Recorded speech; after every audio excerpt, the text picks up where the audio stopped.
ഇന്ന് നമുക്ക് ഇന്ത്യൻ ഭരണഘടനയുടെ 7ാം ഷെഡ്യൂളിനെക്കുറിച്ച് ഒന്ന് വേഗത്തിൽ നോക്കാം. അപ്പോ ഇന്ത്യയെപ്പോലെ ഇത്രയും വൈവിധ്യമുള്ള ഒരു രാജ്യത്ത് ആര് എന്തിൻ്റെയൊക്കെ പേരിൽ നിയമങ്ങൾ ഉണ്ടാക്കണം? ഇതൊരു വലിയ ചോദ്യം തന്നെയല്ലേ? ഇതിനൊരുത്തരമാണ് നമ്മുടെ ഭരണഘടനയുടെ 7ാം ഷെഡ്യൂളിലുള്ള 3 ലിസ്റ്റുകൾ. ആർട്ടിക്കിൾ 246 അനുസരിച്ച് കേന്ദ്രവും സംസ്ഥാനങ്ങളും തമ്മിലുള്ള അധികാരങ്ങൾ എങ്ങനെ പങ്കുവയ്ക്കുന്നു എന്നതാണ് ഇതിന്റെ കാതൽ. ഒന്നാമത്തേത് യൂണിയൻ ലിസ്റ്റാണ്.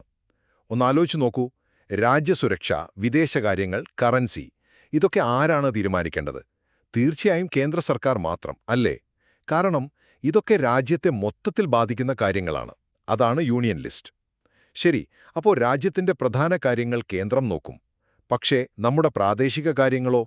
പോലീസ്, കൃഷി, പൊതുജനാരോഗ്യം ഇതൊക്കെ ഓരോ സംസ്ഥാനത്തും വ്യത്യസ്തമായിരിക്കില്ലേ? അപ്പോ അങ്ങനെയുള്ള വിഷയങ്ങളിൽ നിയമമുണ്ടാക്കാനുള്ള അധികാരം സംസ്ഥാനങ്ങൾക്കാണ്. അതാണ് രണ്ടാമത്തെ ലിസ്റ്റായ സ്റ്റേറ്റ് ലിസ്റ്റ്.